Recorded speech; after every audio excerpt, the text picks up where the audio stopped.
chapter, The Best Investment I Ever Made, has been written by A.J. Cronin. And so description about the author. He was a Scottish novelist and dramatist, a doctor by training. Cronin was one of the most renowned storytellers of 20th century. So by profession, he was a doctor, but still then he had a knack in writing. Writing, लिखना शौक था, लिखना आता था उनको, बहुत अच्छे storyteller थे. Many of his stories are drawn on his medical career and are noted for their narrative skill, deep social conscience and finely drawn characters. तो उनकी जो राइटिंग्स हैं उनमें आपको उनका प्रोफेशन झलकेगा, दिखेगा. यहाँ पे भी इसमें एक डॉक्टर है, इस स्टोरी में भी एक डॉक्टर हैं, और उनकी जो बुक्स हैं वो सिर्फ बेस्ट सेलर्स ही नहीं रही हैं, बल्कि बहुत ही सक्सेसफुल मूवीज में भी उनको अडेप्ट किया. उनके नॉवेल्स, उनकी राइटिंग्स पे. So I was telling, he has not written best-selling books, but many of his novels, his dramas, his writings have been converted into movies. They were the base on which movies were made, and this is called, his works were adapted into films. Now, what the story is all about? The Best Investment I Ever Made, it has a touching episode.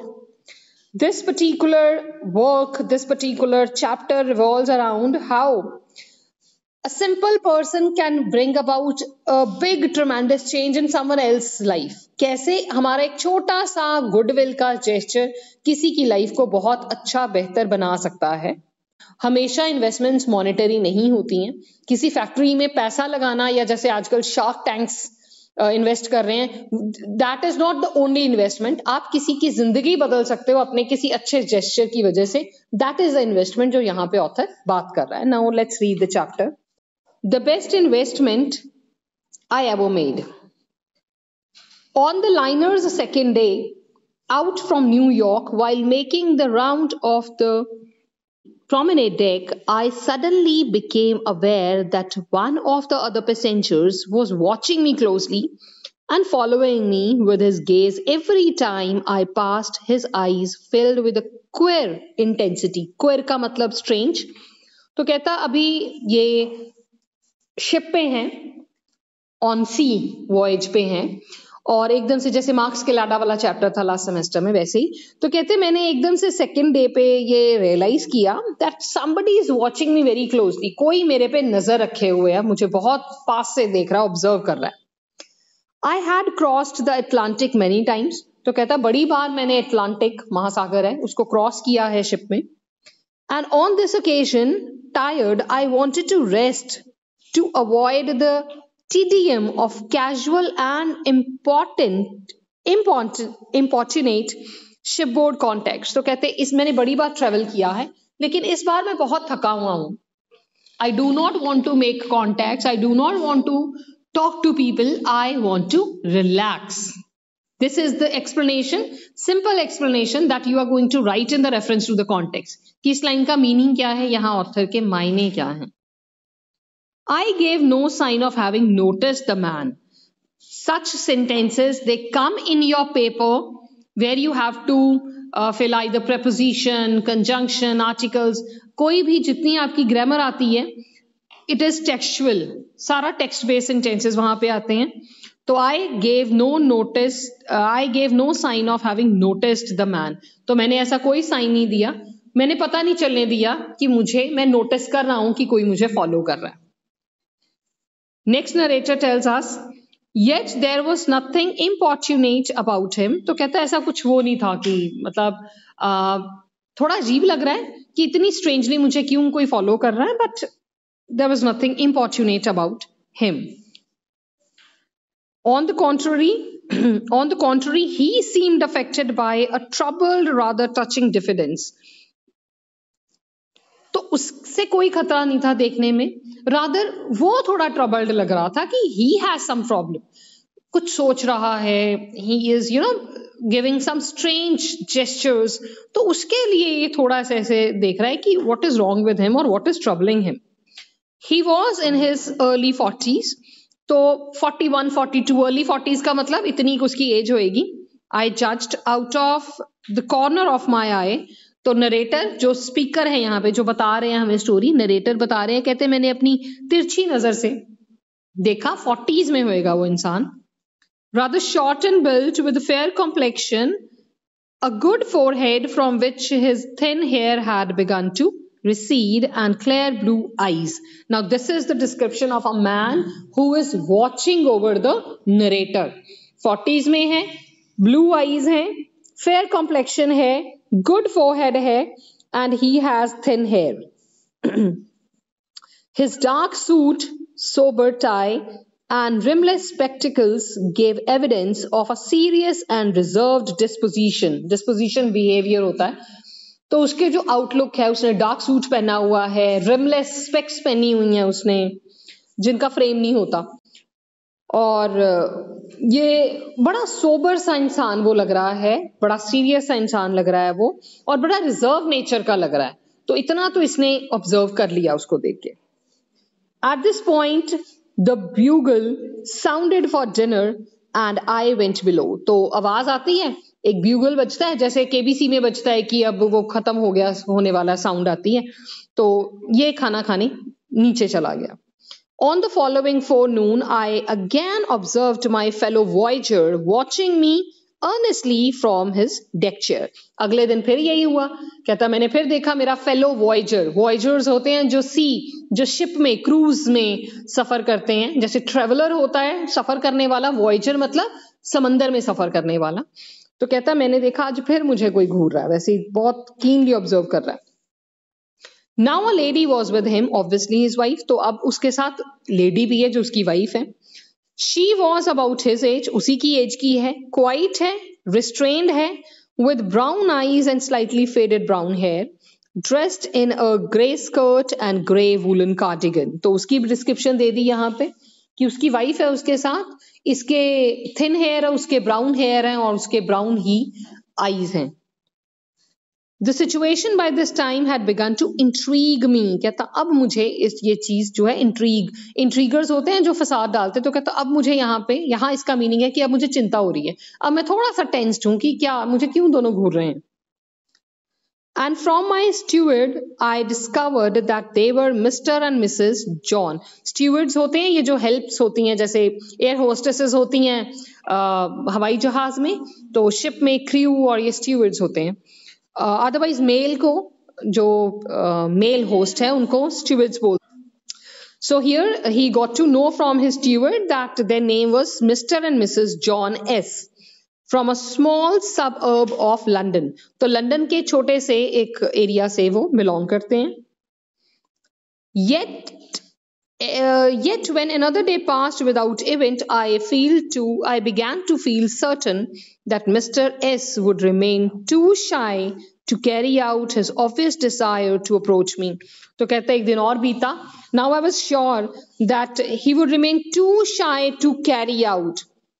He would remain so shy that he would not. Right? तो जैसे he is too weak to walk, he is so weak that he cannot walk, ऐसे ही जो tense में आपका sentence आता है उसी same tense में आपको उसको सिंप्लीफाई करना होता है, रिमूव टू करना होता है. So he was sure कि वो इतना शाय है कि वो अप्रोच नहीं करेगा, अपनी डिजायर नहीं जाहिर करेगा कि उसको मुझसे बात करनी है. However, on our final evening at sea, Mrs. S decided the matter. तो जिस दिन हमारी फाइनल इवनिंग थी, अभी ये पहुंचने वाले हैं किनारे पे, तो मिसेस एस जो हैं, जॉन एस, उन्होंने मैटर डिसाइड कर दिया. With a firm pressure on his arm and a whispered word in his ear, she requested her husband towards me as I passed along the deck. तो कहता है जैसे ही मैं डेक को पास कर रहा था, उसने अपने हस्बैंड के कान में कुछ कहा, उसने उसकी आर्म को प्रेस किया और वो लेडी धक्के से उसको मेरे पास ले आई. Excuse me, doctor, I wondered if I might introduce myself.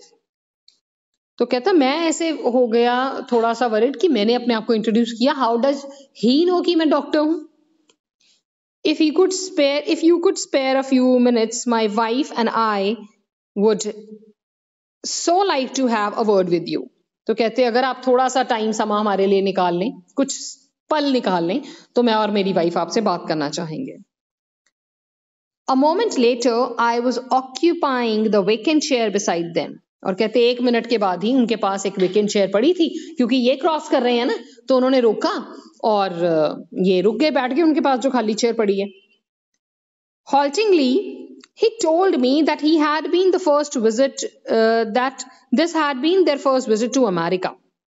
ऊपर न्यूयॉर्क की बात आई है ना, तो कहते this is the first time they are visiting America. It was not entirely a holiday trip. ये holiday trip नहीं है उन लोगों के लिए। Entirely मतलब completely, totally. They had been making a tour of the New England states, inspecting many of the summer camps for the young people there. तो वो अक्सर आते जाते रहते हैं। They had been making a tour of the New England states. New England की states में जाते हैं। काहे के लिए? Inspecting many of the summer camp को इंस्पेक्ट करने के लिए जाते हैं। समर कैंप्स किन के लिए लगते हैं? यंग लोगों के लिए लगते हैं। Afterward they had visited settlement houses in New York and other cities. और क्या करते हैं फिर? उन्होंने विजिट किया था क्या? Settlement houses in New York and other cities भी उन्होंने विजिट किया था, तो वो बता रहे हैं। There was in his voice and manner, indeed in his whole personality, a genuine enthusiasm which was disarming. I found myself liking him instinctively.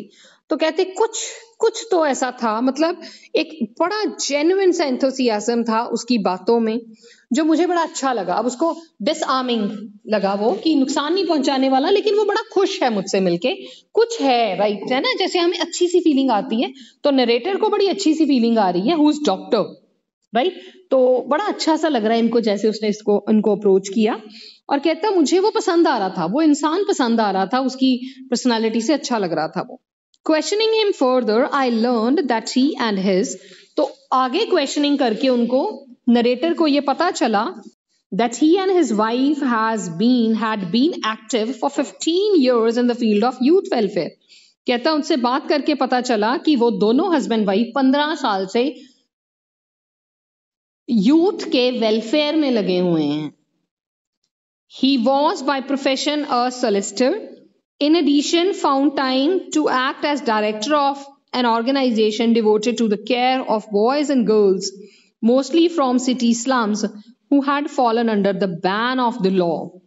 तो by profession वो lawyer है, साइड बाय साइड क्या करते हैं, जैसे एनजीओज वाले नहीं होते, तो he is director of an organization, एक ऑर्गेनाइजेशन के वो डायरेक्टर हैं, और वो ऑर्गेनाइजेशन यंग लड़के लड़कियों के वेलफेयर के लिए काम करती है, जिनको लॉ ने किसी बैन के अंदर डाला है। कैसे? जैसे मान लीजिए किसी ने चोरी करी और आपको बैन कर दिया जाए कि आप इस एरिया में नहीं आओगे, आप 2 महीने तक जॉब नहीं करोगे, तो जो भी ऐसे जुवेनाइल क्रिमिनल्स इनको बोलते हैं, लॉ तो उन्हीं पे लागू होएगा ना, आम इंसान को तो लॉ ने क्यों ही रोकना है। तो जो जुवेनाइल बच्चे क्रिमिनल होते हैं, बच्चे होके चोरी कर दी, किसी का नुकसान कर दिया, उनको रिहैबिलिटेशन सेंटर्स में भेजा जाता है कि आपको सुधारा जा सके, और ऐसे he is very active to work for the welfare of such people, such children. As he spoke with real feeling, I got a vivid picture of the work these two people were doing. तो कहता जैसे ही वो मेरे से बात कर रहा था, मुझे फीलिंग आ रही थी, जितनी फीलिंग से वो बात कर रहा था, मुझे पता चल गया कि ये दोनों बहुत अच्छा काम कर रहे हैं, एंड दे आर मेकिंग, मतलब पिक्चर ही क्लियर होगी बिल्कुल। How they took derelict adolescents from the juvenile courts and placing them in a healthy environment, healed them in mind and body, sent them back into the world trained with a useful craft and fit to take their place as worthy members of the community. तो कहते हैं हमें बिल्कुल पता चल गया, ये देख के मुझे समझ आ गई कि कैसे वो बच्चों को जुवेनाइल कोर्ट से लेते हैं, उनको बड़ा हेल्दी एटमॉस्फेयर देते हैं, उनको माइंड में, बॉडी में जो ट्रॉमा होता है कि हमने गलत कर दिया, उसको हील करते हैं, उनको समा देते हैं, उनको विश्वास दिलाते हैं कि वो भी सुधर सकते हैं, वो भी नॉर्मल लाइफ जी सकते हैं, फिर उनको कोई आर्ट एंड क्राफ्ट का काम सिखाते हैं ताकि बाहर जाके उनको चोरी चकारी कोई गलत काम ना करना पड़े, वो अच्छे से सब मैनेज कर सकें और अपनी लाइवलीहुड को कमा सकें, रोजगार कमा सकें अपना। It was a work of redemption which stirred the heart, and I asked what had directed his life into this channel. तो कहता मैं मतलब ये ऐसा काम था रिडम्पशन, चीज को नया बनाना, और कहते मैं पूछे बिना, ऑब्वियसली पूछेगा ही अगला कि इतना काम कर रहे हो, कहता तो आई आस्क्ड हिम कि किस चीज ने उसको इसमें लेके आई, इस प्रोफेशन में वो कैसे आया। He took a sharp breath and exclaimed, So you still do not remember me? अगर ये क्वेश्चन आपको अब नरेशन में आ जाए, he exclaimed, तो इसको सिंपल कैसे करेंगे? You still do not remember me। ये प्रेजेंट सिंपल में लिखा गया, ये पास्ट में चला जाएगा अगर नरेशन बनाना है इसका। और ऐसे ही सेंटेंसेस आपके पेपर्स में, आपके क्वेश्चन पेपर्स में, आपके फाइनल एग्जाम्स में पूछे जाते हैं, यहीं से उठाएंगे।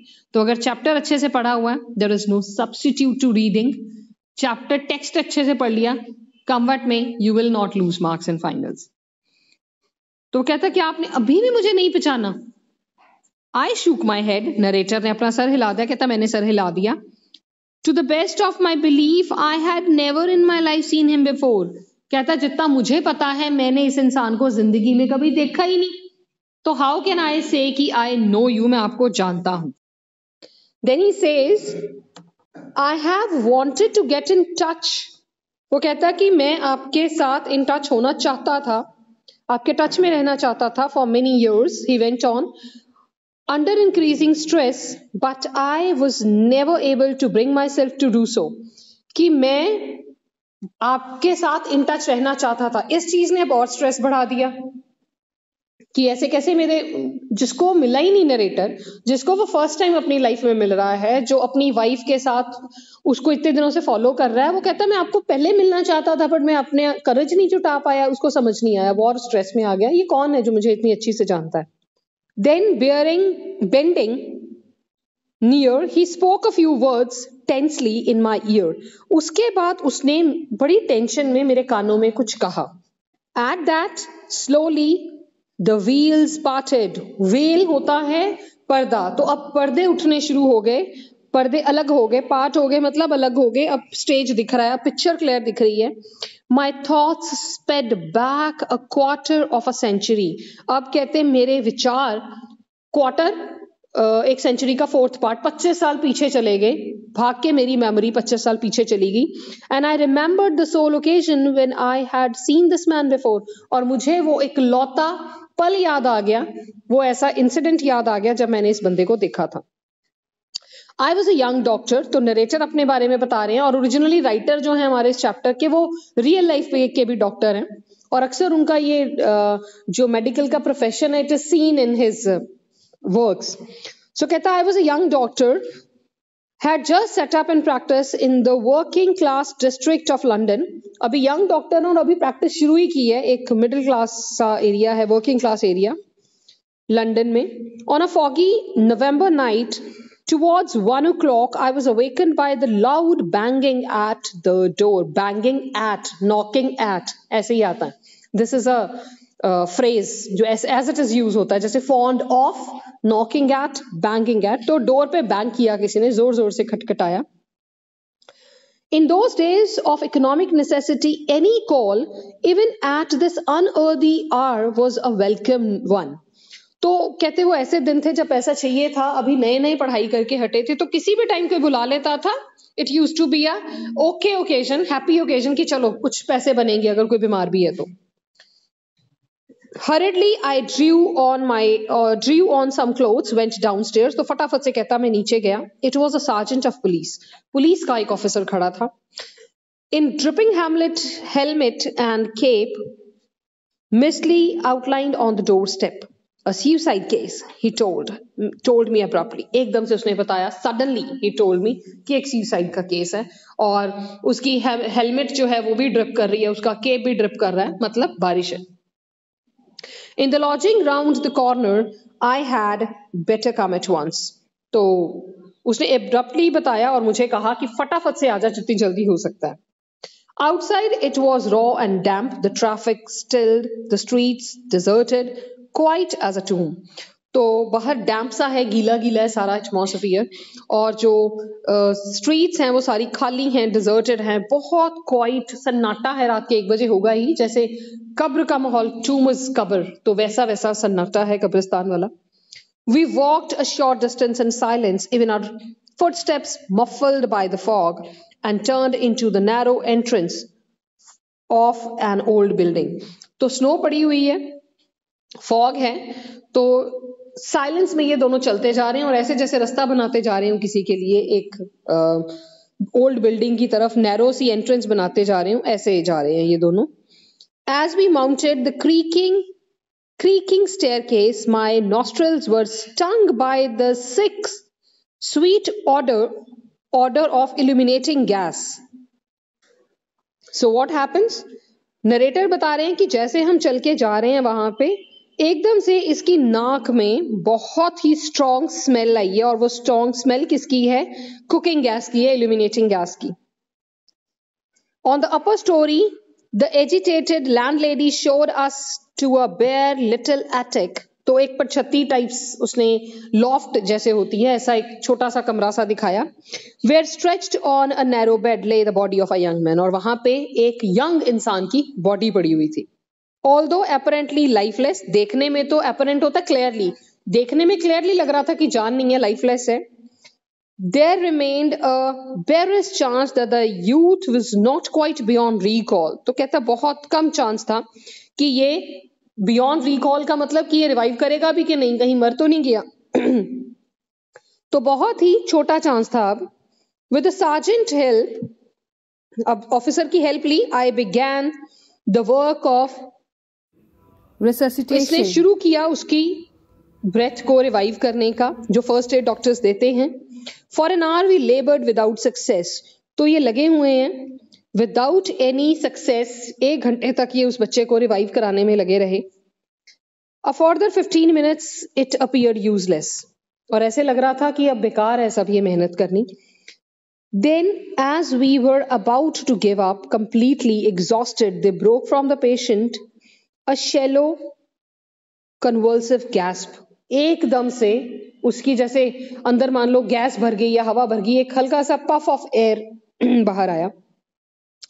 It was like the resurrection. ये ऐसे था जैसे उसको नया जन्म मिल गया हो, from the grave, a miracle, the stirring of life under our hands.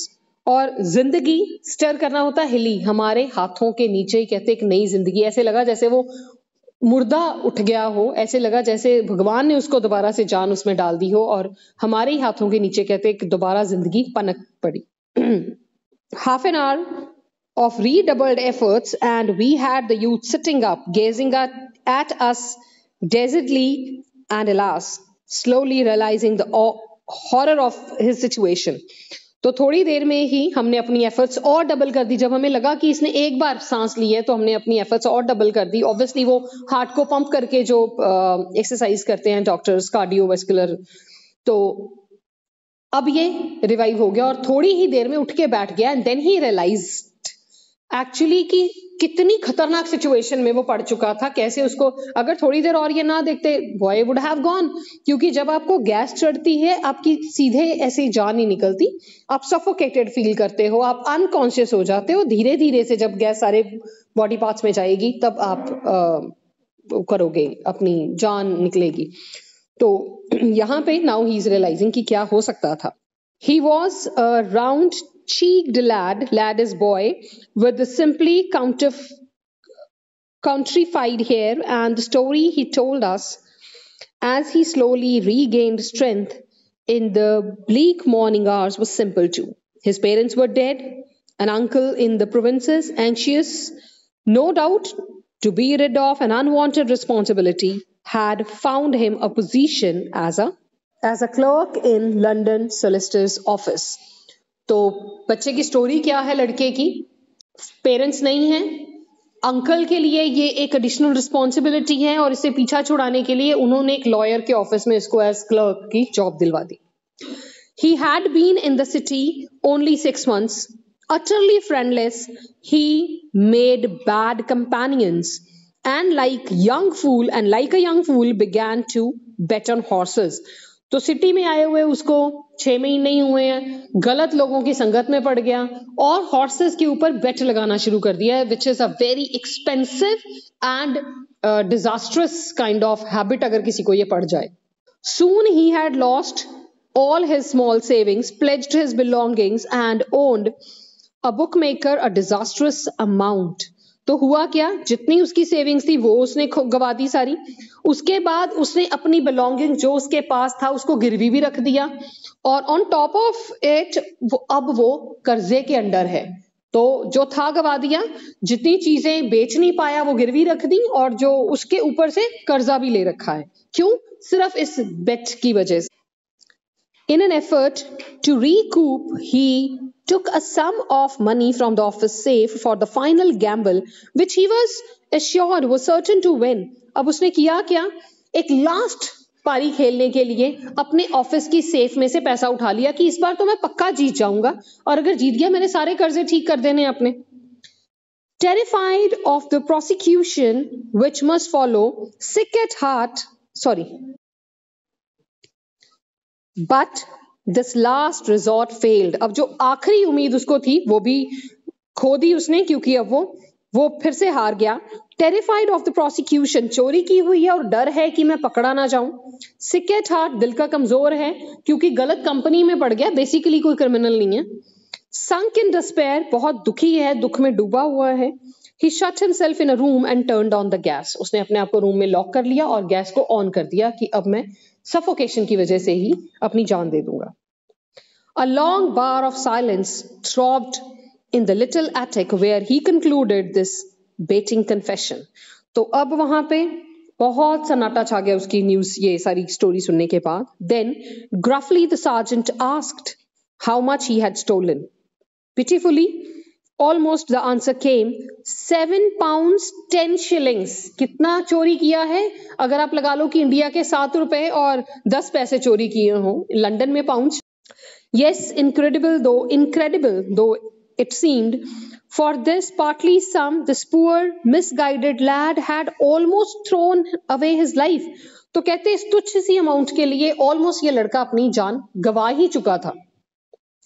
Again, there came a pause in which plainly the same unspoken thought was uppermost in the minds of the three of us, who were sole witnesses of this near tragedy. अब tragedy हो ही सकती थी, near था ये बिल्कुल काम. तो कहते हम 3 लोग थे जो इसके विटनेस थे. कौन कौन? एक सार्जेंट पुलिस वाला, एक डॉक्टर ये यंग और एक लैंड लेडी. इन 3 लोगों ने ही इस ट्रेजेडी को बहुत पास से देखा था कि ये लड़का अपनी जान गंवाने वाला था. And in the eyes of law, or you can say under law, suicide is also a criminal offense. अपनी जान लेने का किसी को हक नहीं है, जैसे किसी की नहीं ले सकते, suicide also एक criminal offense है. Almost one accord, we voiced our desire to give the youth whose defenseless nature rather than any vicious tendencies had brought him to this extremity. अब इन्हों को लगा कि almost of one accord we voice our desire. इन्हों तीनों ने अपनी एक डिजायर आगे रखी कि ये लड़का बुरा नहीं है, उसकी डिफेंसलेस नेचर, वो अपने आप को बचा नहीं रहा, झूठ नहीं बोल रहा, साफ साफ उसने बता दिया कि इसको अ फ्रेश स्टार्ट, इसको हम एक फ्रेश स्टार्ट दें. कैसे देंगे वो? This is their investment now. The sergeant at considerable risk to his job resolved to make no report upon the case, so no court proceedings would result. Sergeant ने सोचा कि मैं इसका केस ही नहीं बनाऊंगा और कोई कोर्ट केस होगा ही नहीं, कोर्ट में पता ही नहीं चलेगा कि इसने ये सब किया, ये और उसने ये सब अपनी जॉब पे रिस्क लेके किया. The landlady offered a month's free board until he got up on his feet again. Lady ने क्या किया, जो मालकिन थी, मकान मालकिन, वो कहती जब तक ये अपने पैरों पे खड़ा नहीं हो जाता I will not ask for any rent, मैं इससे रेंट नहीं लूंगी. While I, making perhaps the least contribution, came forward with the 7 pounds 10 shillings for him to put back in the office safe.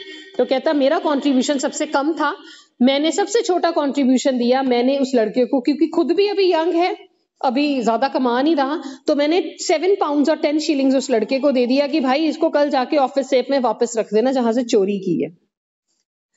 The ship moved on through the still darkness of the niche. There was no need of speech.